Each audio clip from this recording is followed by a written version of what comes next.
there needs to be at least one more, like, nonsensical... What are you licking? She's just licking my desk. There's nothing on the desk, she's just licking the desk. There's nothing there. What is...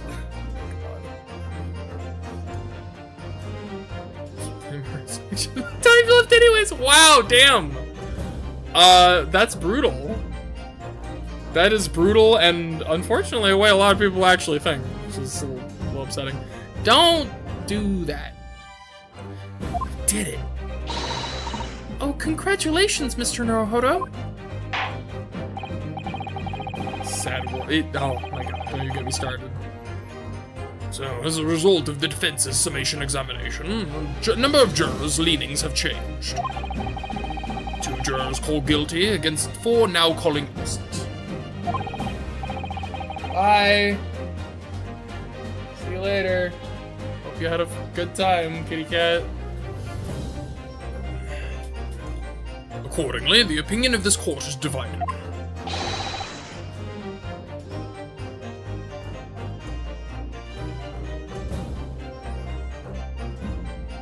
Yeah, that sounds rough. Oh, welcome back, kitty cat. She's back. Damn it. This trial will continue. Oh, good. No, you can't have the cat. The cat, unfortunately, must stay here. But, boy, howdy, I wish she'd stop doing, like, the 2 things I asked her not to do. Stop that. Knock it off. God. Whoops. Missed that one. I can't pull up the log until he stops pouring his fucking wine. Now then, Lord Van Zeeks, how does the prosecution wish to proceed? This trial is rapidly descending into a farce.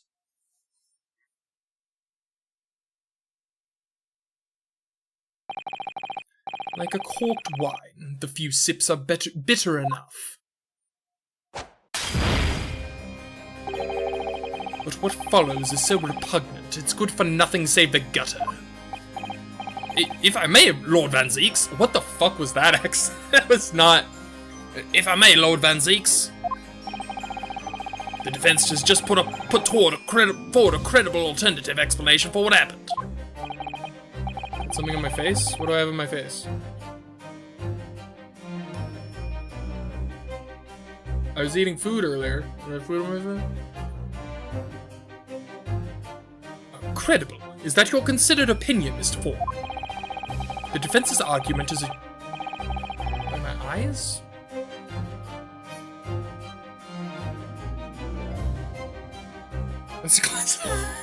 Oh.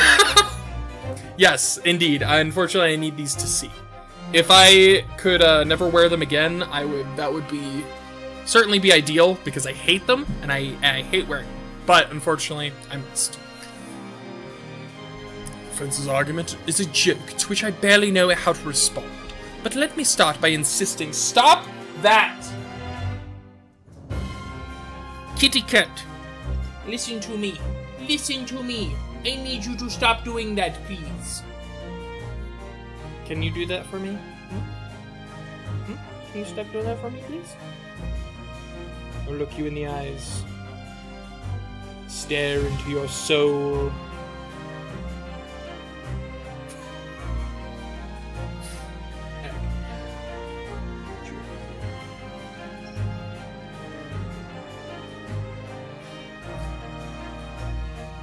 To cure them for a long time. I wish I had the money. I would if I had the money, I'd get fucking LASIK surgery in like a fucking heartbeat. I did go to the optometrist said I had very thick corneas. So apparently I would be good for that. But I just like the idea that I have thick corneas because you know, thick corneas.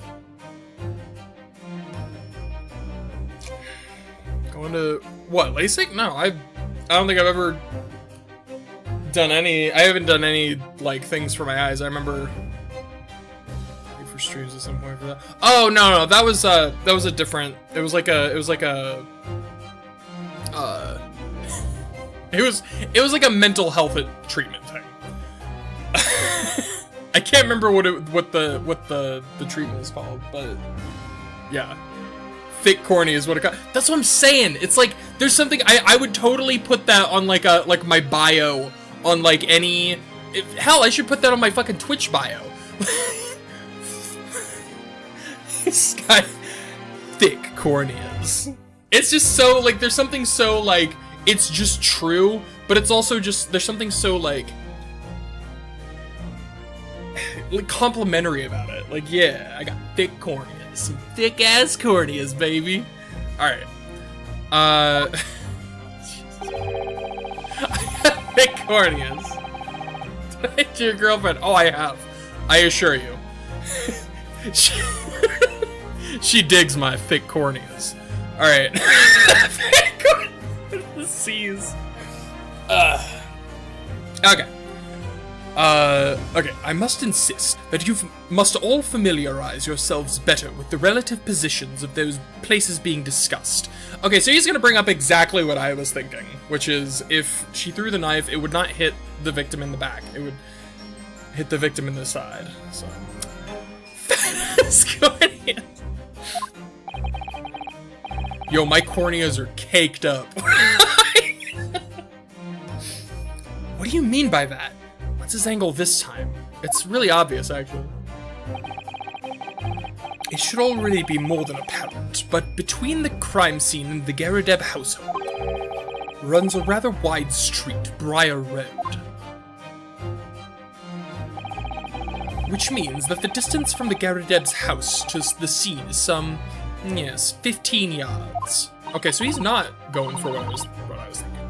Let me see, 15 yards. That's around 14 meters.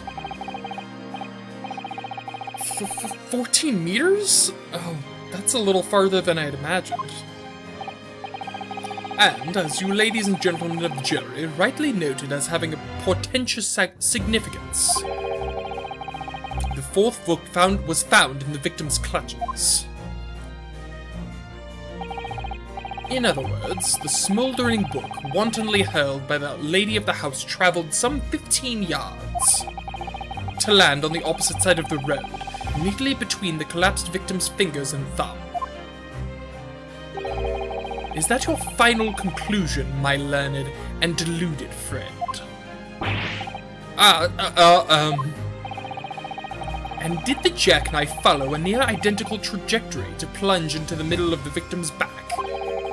This fantasy is somewhat stretching the notion of having a bad day for the victim, I think. Even those pathetic serialized detective stories have more believable plots. Ah! Logic damage. There's nothing I can say to that. That prosecutor loves the sound of his own voice. Miss Susato, serialized detective stories are pathetic, are they? Oh my god, of course, that's the one part she takes umbrage with. How dare he? Maybe let's pick our battles here. My lord, might I be allowed to speak? As judicial assistant, you may speak for the defense, yes. Go ahead. Prosecution may consider the idea fantasy, but what the defense has postulated was believable enough to persuade the jury to change its leaning. And as such, the court has a duty to explore this alternative explanation as thoroughly as possible. She's good. To that end,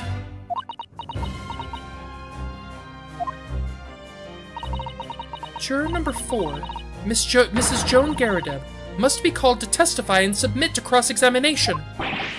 The saints alive! Cross-examination of a juror? Yeah, I think that's more than fucking valid. Order, order, order! Well, this is highly irregular. It is unprecedented for a member of the jury to be summoned to the witness stand. Objection!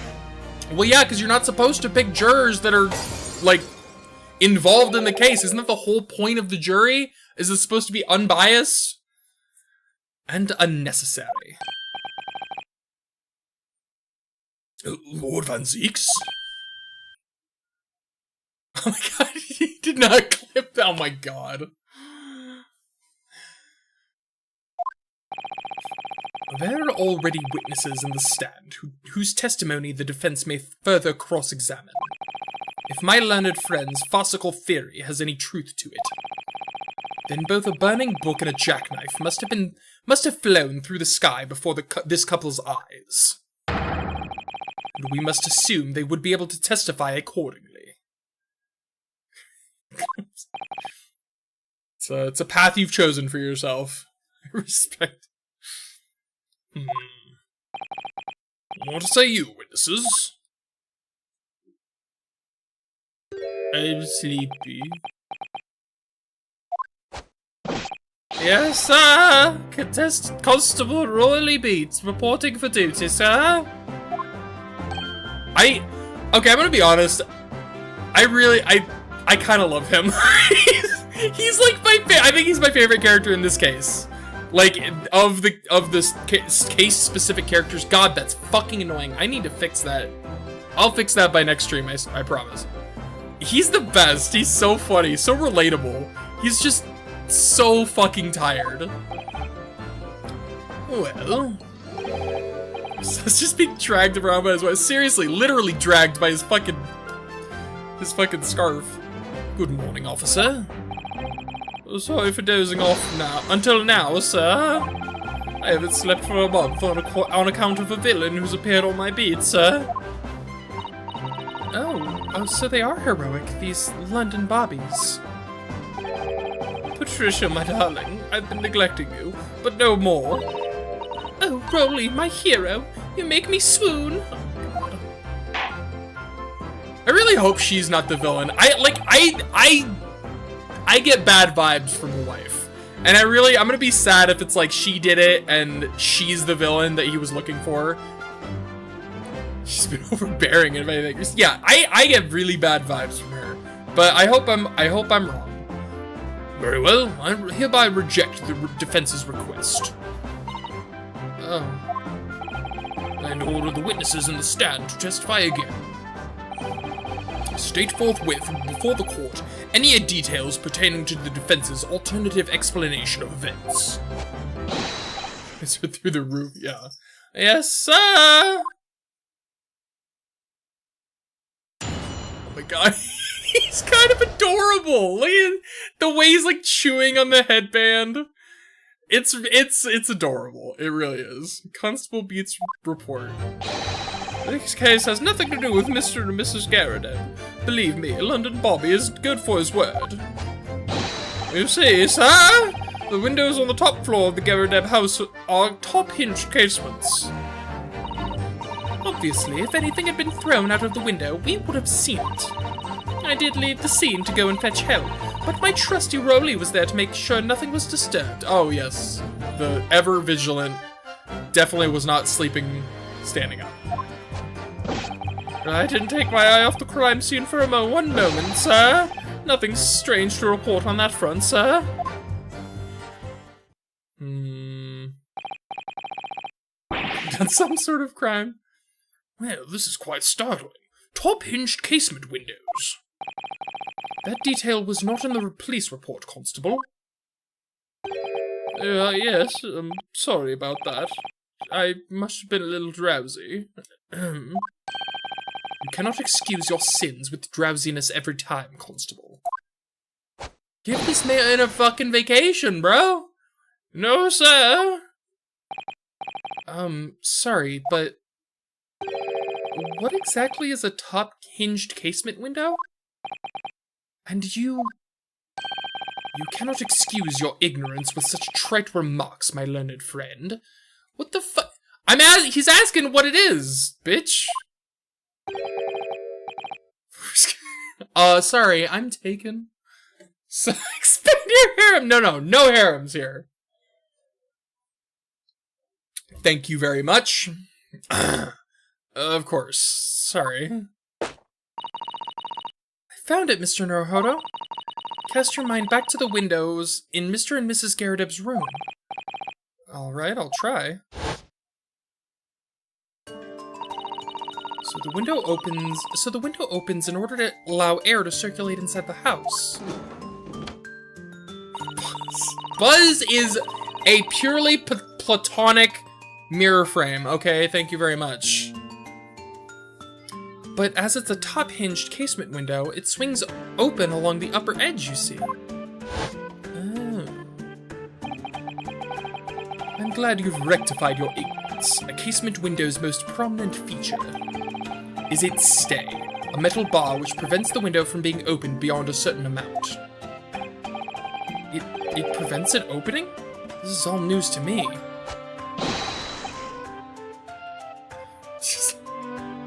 She meows, like, constantly. I feel like there's more time that she's not meowing than that she isn't. Absolutely correct, sir. In other words, if a book or knife were to have been thrown out through the open window, it would have clattered along against the pane and fallen straight down to the pavement below. No. You see the problem, then? Good. Your education in windows is complete. There was never any possibility of either the book or the knife traveling 15 yards over the road. Yes. A lot of meowing, indeed. That is, unless the window pane had been shattered, something we've discounted already.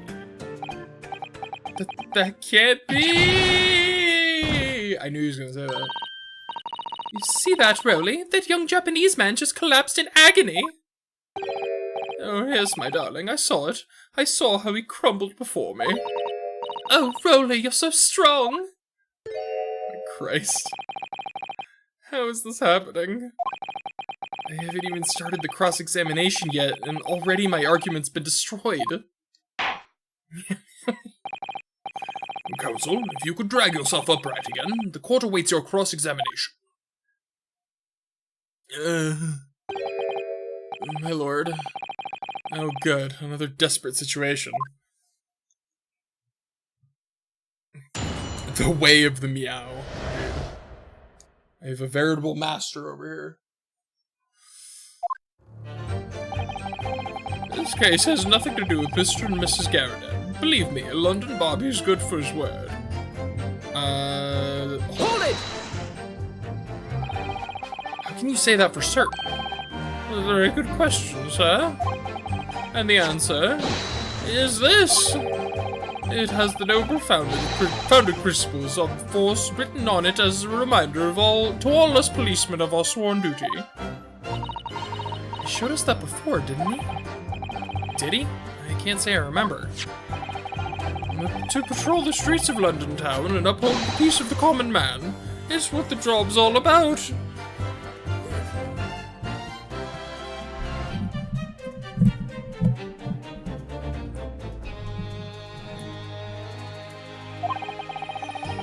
And that is why I could stand here today before my long-suffering wife and tell you, Bobby's good for his word. While rubbing my tired eyes admittedly. Sir! Oh, Rolly, you're so manly! Of course I am, my darling Patricia. Oh, Pat. Oh, Rolly! Oh, fuck.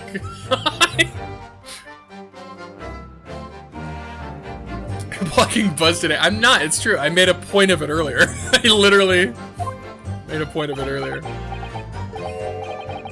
No, none of this is what I meant. I meant, how can you say for certain that this case has nothing to do with Mr. and Mrs. Garrideb?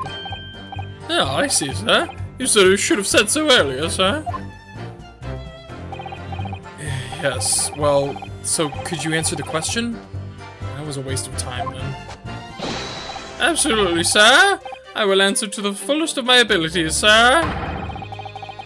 There's a surprising reason why Mr. and Mrs. Garrideb's domestic dispute can't be related to the case.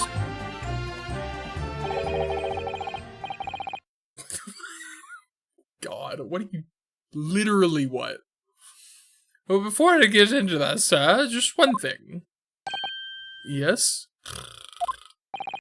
I'd very much like you and all your countrymen to understand the great British institution of Scotland Yard.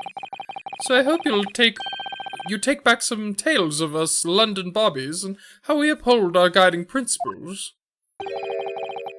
I wasn't planning on going back just yet. I've only just arrived here. So to that end, sir, I'd be happy to lend you my warrant card for your perusal. Ooh. But I must warn you, you won't be able to get through it without shedding a few tears. Oh my god. Thank you. I'll try. So Beats' warrant card has been entered in the court record. Ooh. London Bobbies contains the rules of conduct to which they must adhere. Okay, so this is definitely gonna be relevant. Big relevant evidence. You see, sir, the windows on the top floor of the Garradeb house are top-hinged casements. Okay, before we do anything else, let's investigate this one. Principles of policing. Item 1. A policeman will strive to preserve the peace within his allotted beat.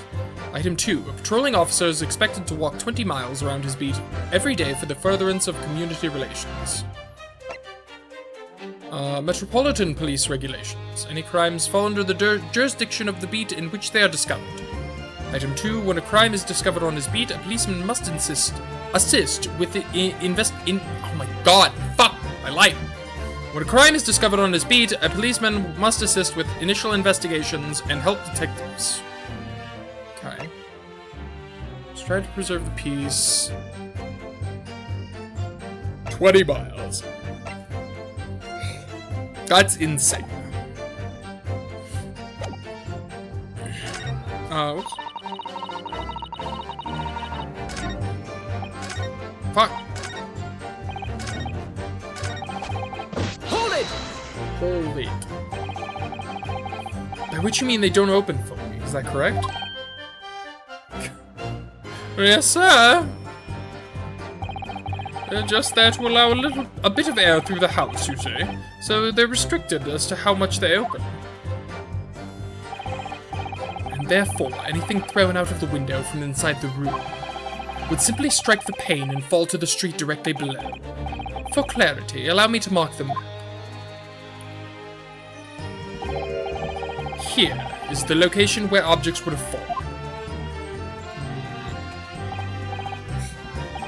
Yes, directly opposite the scene of the crime, on the other side of the rather wide road.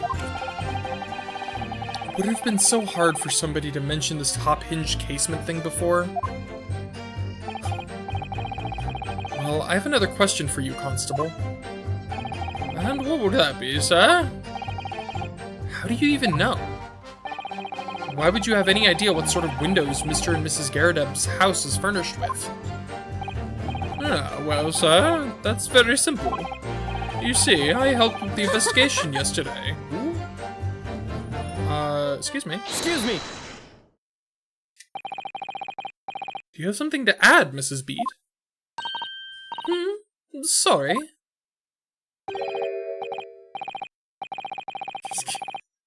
I don't know if this is a kid's game. Did you, like, this is some crazy shit sometimes. You look, well, delighted. Is there some particular reason for that? Oh, I was just remembering, that's all. We really were so lucky. Oh god, are we gonna learn about the time they met? Are we getting the Beats backstory? Their first date? And all? Well, of course, I feel terrible for the poor woman who was attacked. Don't misunderstand me, please. But we were just so lucky it didn't happen on Rowley's beat. It was so close, you see. Oh, I hadn't realized. No, yes, that's street, Briar Road. That's the boundary between Rowley's beat and the next one. Isn't that right, my love?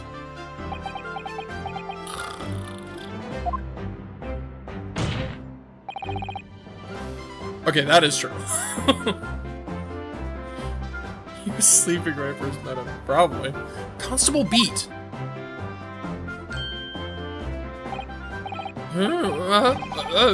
Yes, that's right. That's the reason I was helping out with the interviews, interviewing the occupants of the Garradeb household yesterday. Their house is on my beat, you see, sir. really was cutting it close then. Did she move the body? I think she might have moved the body. Constable, I wonder if you could clarify something. If the Garadeb household is on your beat, does that mean that the pavement next to it is as well? Outside Mr. Garadeb's house? Yes, ma'am. The pavement on that side of the road is part of my beat. I see. I was unaware of that. I don't know how to respond to that, I'm afraid. I plead the fifth. Just think, if the woman had been attacked just on the other side of Briar Road, we would never have been able to go for that meal to celebrate our wedding anniversary. She totally moved the body. Okay, I'm calling it right now. This bitch moved the body. But that's the life of a Bobby, after all. If that, you know, maybe she did more too. Like, for all I know, she's the killer. But she, at the very least, she definitely moved the body. Extraordinary people are Bobbies. Work tirelessly working for the benefit of all Londoners. Free Japanese man. See, I don't even necessarily know if that's the case. Like, I mean, she is racist, but I think, like, her motivation for moving the body is just to have, like, I could see her being the craziest bitch and just moving the body just to have, like, a nice meal with her husband or whatever. That's wild, if that is the case. Do you know what I think? I think it was the oh my god. The good Lord's way of rewarding my Rolly for all his hard work. Don't you think so, my darling? That must be it, Pat, my love. That must be it. I think perhaps we should make sure we have that information officially on the record. Leave it to me, Mr. Naruhodo. I'll take care of it immediately. Case files information has been updated in the court record. The victim was found lies just outside Constable Beat's beat, the border of which runs down the middle of Briar Road. Okay. Now it's my turn, I think. Scratch DVDs random guts. Yeah, it's the fucking cable. Like, I think I need a new one, and I can, like, switch it out. I'm definitely gonna, I have, like, a spare one somewhere. I don't know where it is right now, but I will switch it out before the next stream. But yeah, it's just, hi, welcome to the Scratch DVD stream. It's just how it is. It sucks. I'm spilling water on myself. Obviously, if anything had been thrown out the window, we would have seen it. Hold it! Say more. According to my notes here, the sun had gone down already and it was dark. Talked about the street lamps, bro. Oh, but Rolly and I was strolling along, gazing at the night sky and looking for our lucky star. Sorry? Trauma? Oh, my bad. Sorry. The star that will guide us to eternal happiness. Can't it guide you to answer the question? If a flaming bolt had cut across the sky in front of us, it would have lit up like a shooting star. And if I'd seen a shooting star, I would have made a wish upon it. Let Rolly be an inspector, I would have said, 3 times at least. Of course, what with the smog and everything, we couldn't actually see any stars. In short, are you trying to say that neither a book nor a knife crossed the sky before? Yeah, it's definitely annoying. I wish it wasn't happening. Yes, sir, that is correct, sir. As sure as the night sky in London is starless, sir. It certainly seems like they're telling the truth. Then we saw the poor woman fall to the ground, so we ran straight over to help her. I did leave the scene to go and fetch help, but my trusty Rolly was there to make sure nothing was disturbed. Hold it!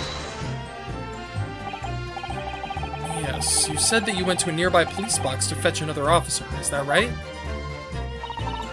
That's right, yes.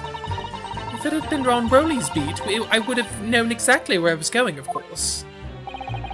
Don't feel bad, my love. You can't be expected to know the location of every police box on every beat. So Rolly told me the way, only I sort of got a little lost on the way. But Patricia, my darling, that's why I love you. Your terrible sense of direction is bewitching to me. Oh. Oh, Pat. Oh, Rolly. Oh, brother.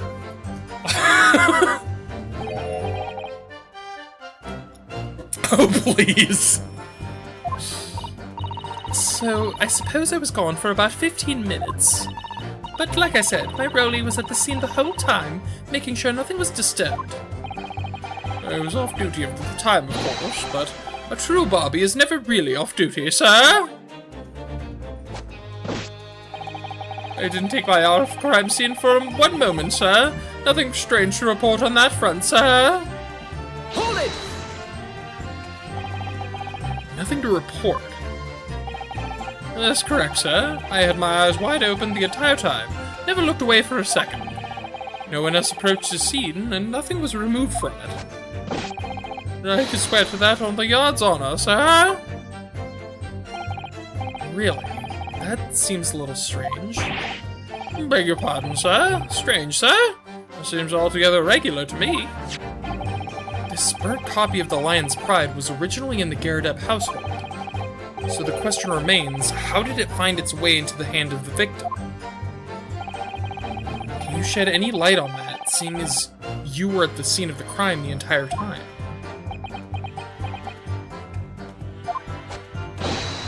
Aha! Could it be a different copy, sir? Or one just happened to be burnt as well? Even if that were possible, why would the victim have been gripping a book like that in her hand? As we can see from this photographic print, she had a bag over her shoulder. Oh my god, the cat is under the desk. I did not even realize she was down there. Seriously. Well, sir, the book was in the lady's hand from the moment we arrived at the scene. Is that so? There's something about this statement that's not sitting right with me. The two mysteries of how the knife ended up in her bag and how that book ended up in her hand. There must be some common thread between them.